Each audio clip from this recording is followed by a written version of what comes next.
Welcome to SP news. తాను ఉన్నతాధికారులపై ఒత్తిడి తెచ్చి టార్గెట్ పెంపొందింపజేస్తుంటే క్రింద స్థాయి అధికారుల నిర్లక్ష్యం కారణంగా రైతులు ఇబ్బందులు తొలగిపోవడంపై నల్లామిల్లి ఆగ్రహం వ్యక్తం చేశారు.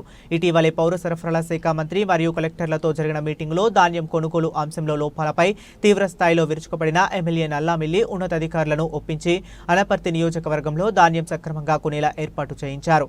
అయితే రైతు సేవా కేంద్రాలలోని ఉద్యోగులపై అధికారుల మధ్య సమన్వయ లోపం కారణంగా రైతులకు ఇక్కట్లు ఏమాత్రం తగ్గటం లేదని సమాచారం అందించడంతో ఈరోజు ఆయన బిక్కవోలు మండలం పందలపాక మరియు కొంకుదురు రైతు సేవా కేంద్రాలను ఆకస్మికంగా తనిఖీ చేశారు. ఈ సందర్భంగా టార్గెట్లు లేవని రైతుల నుండి ధాన్యం కొనుగోలు చేయకుండా వెనక్కి పంపుతున్న వైనాన్ని గుర్తించి ఉద్యోగులను నిలదీశారు. వారిచ్చిన సమాచారంతో పై అధికారులకు ఫోన్ చేసి ఆగ్రహం వ్యక్తం చేస్తూ రైతు తీసుకువచ్చిన ప్రతి ధాన్యపు గింజను కొనుగోలు చేసేలా చర్యలు తీసుకోవాలని ఆదేశించారు. తాను టార్గెట్లు పెంచేలా జేసీ మరియు ఇతరపై అధికారులను ఒప్పిస్తుంటే మీ నిర్లక్ష్యం కారణంగా అవి అమలు కావటం లేదని నల్లామిల్లి వారిని హెచ్చరించారు.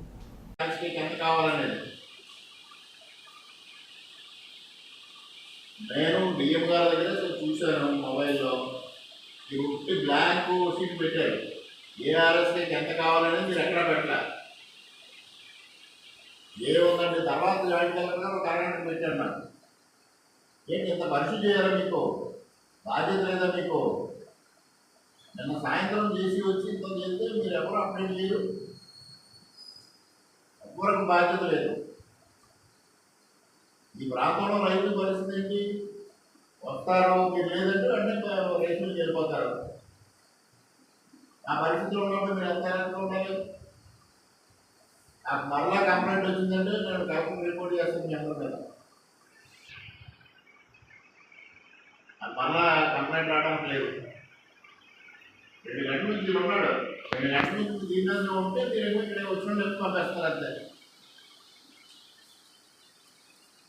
అర్థపాతం లేకుండా మీకు అయిపోతుందంటే చెప్పండి ఎవరికైనా, నేను చెప్తాను. మళ్ళీ వస్తుంది అడిషనల్గా. అంతేగాని పంపించేయకండి రైతు. ఎప్పుడు తీసుకున్నారు? నిన్న మధ్యాహ్నం తీసుకున్నాను. మరి ఎవరికే చెప్పరు.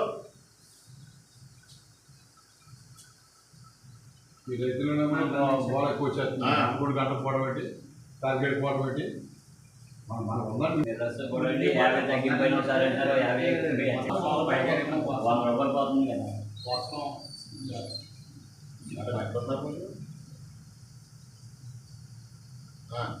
నేను ఇప్పుడు బందలపాక అరెస్ట్కి వచ్చాను. ఇక్కడ నుంచి కంప్లైంట్ వస్తాయి. ఇక్కడికి నిన్న 500 ఉందంట టార్గెట్. నిన్న బ్యాగ్ తీసేసుకున్నారంట. ఇప్పుడు మరి మీరు మేము కూర్చుని ఉన్నాక ఒక 100 ఇచ్చారండి. మళ్ళా అసలు ఇప్పుడు లోపం ఎక్కడ జరుగుతుందో చూడండి.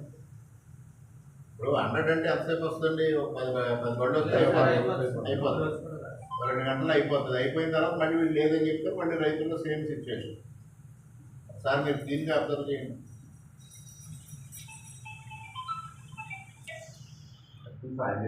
ఫోన్ చేయండి. వచ్చిందని కూడా అంతే.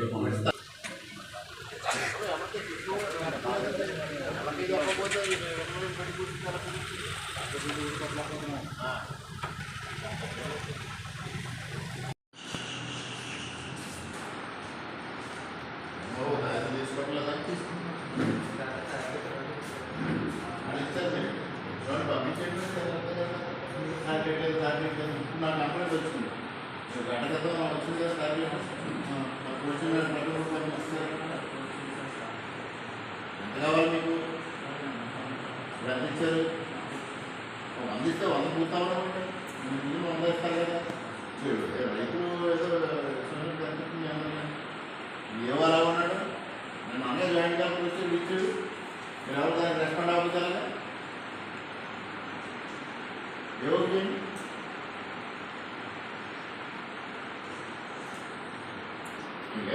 అన్ని వైపు రైతు అంటే ఇక్కడ కూర్చొని ఏదో ఎక్కడికి చూస్తాను.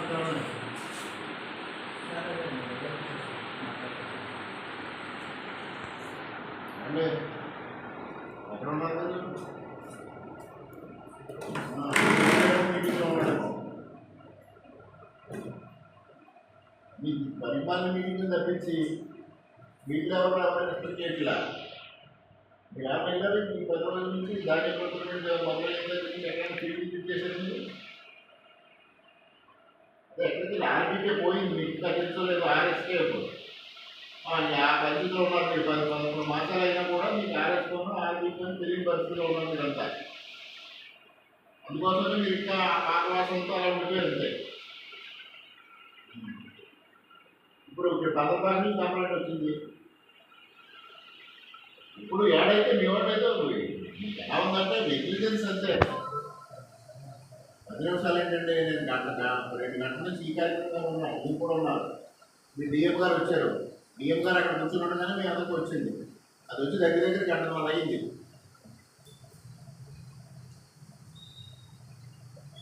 రైతులను చదువు చూడండి, రైతులు చదువు చూసి రైతులు ఇబ్బంది పెడతారా? మీరు ఇందాక కూడా నేను అడిగేటప్పుడు కూడా డిఎంకి మీరేమి లిస్టు పెట్టలేదు.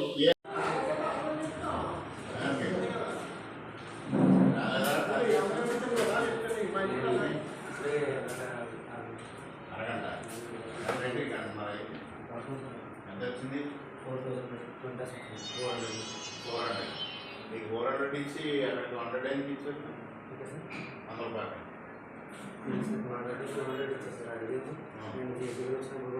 మీరు ఎంత అడిగారు? 19 అడిగారు. 19 అడిగితే 400 వచ్చింది మీకు.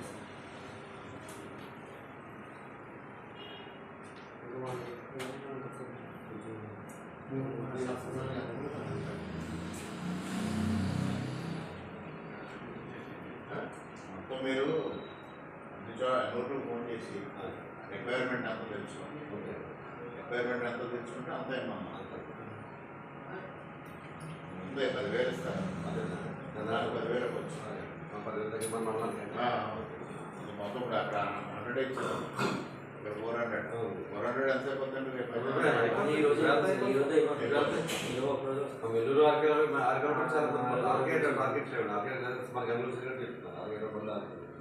ఇప్పుడు ఇస్తానండి. నేను మళ్ళీ ఇప్పుడు జాయింట్ కలెక్టర్తో మాట్లాడాను. మాట్లాడితే ఎంత ఇచ్చేస్తాను. అందులో చాలా వరకు సరిపోతాను. రీడింగ్ రీడింగ్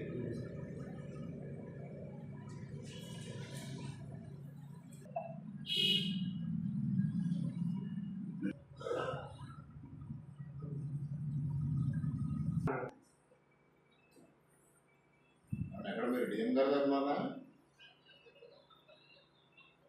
ఏం నాకు అది నుంచి డిఎం గారి దగ్గరికి వెళ్తున్నా అని చెప్తున్నారు.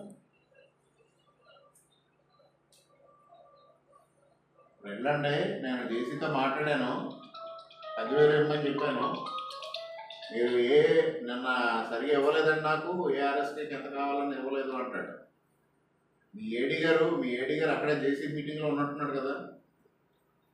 మీరు ఇప్పుడు ఇమీడియట్గా పంపించి, ఇప్పుడు నేను కుక్కుదురు వచ్చాను, వీళ్ళు 1900 అడిగారంట, 400 ఇచ్చారంట. ఇప్పుడు అది అయిపోతే మళ్ళీ వీళ్ళు చేతులతో కూర్చుంటారు. మీరు ఇమీడియట్గా 10,000 రిక్వైర్మెంట్ రాత్రి మీరు ఏ ఆర్ఎస్కి ఎంత అడిగారో మొత్తం పంపించి ఏడీని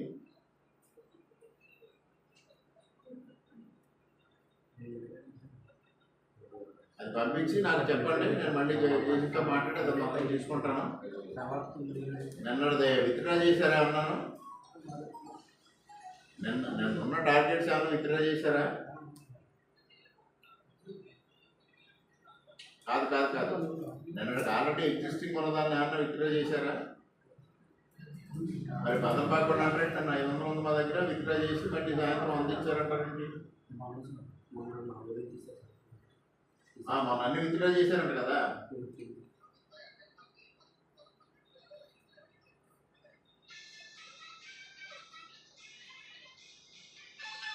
కాదు 12,500కి 500 చేస్తే మీరు 500 ఒకే చోట కాదు, 500 ఒకే చోట తీసేస్తే కదా. కాదు, మీరు కూడా 500 ఒకే చోట నుంచి మీరు ఇప్పుడు మీరు డిఎం గారి దగ్గరికి వెళ్తున్నారు. వచ్చేసేపు డిఎం గారు నాతో మాట్లాడారు, మాట్లాడి కోఆర్డినేట్ చేసి మొత్తం అన్నిటికీ ఈవినింగ్కి మొత్తం కంప్లీట్గా రావాల్సిందే. మీకు ఎక్కడైనా ప్రాబ్లం వస్తే నాకు ఇంటిమేట్ చేయండి. అంతేగాని మీరు అందరూ ఎవరు మాట్లాడకుండా కూర్చొని ఇక్కడ ప్రాబ్లం వచ్చి రైతులు ఫేస్ చేసిన తర్వాత అప్పుడు చేతులు గారే కాపులు పట్టుకున్నట్టు ఉంటుంది ఇదంతా. మీరు మాట్లాడుకుని మళ్ళీ చెప్పండి నాకు. అనపత్తి గారు ఎక్కడ ఉన్నారు? ఇవ్వండి, ఆయన కూడా ఇవ్వండి.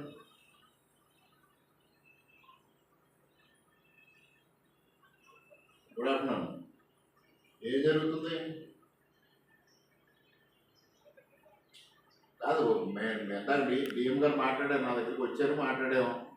అనపర్తిది వాళ్ళకి ఏం అప్డేట్ లేదు. ఇప్పుడు కదండి, నిన్న ఇవ్వలేదని. ఎంత కావాలి మీకు రిక్వైర్మెంట్ ఎంత ఉంది?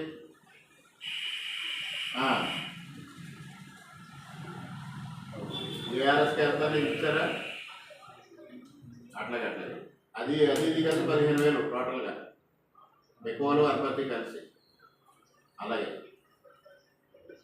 మీరు రోజుగా ఫాలోఅప్ చేసి నాకు అప్డేట్ చేస్తుంటే నేను ఫాలోఅప్ చేస్తాను, కానీ మీరందరూ మెదలకుండా కూర్చుంటే రైతులు ఇబ్బంది పడతారు.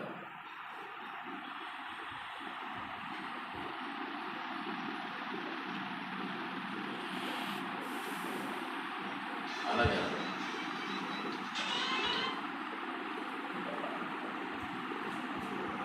దాని మండలం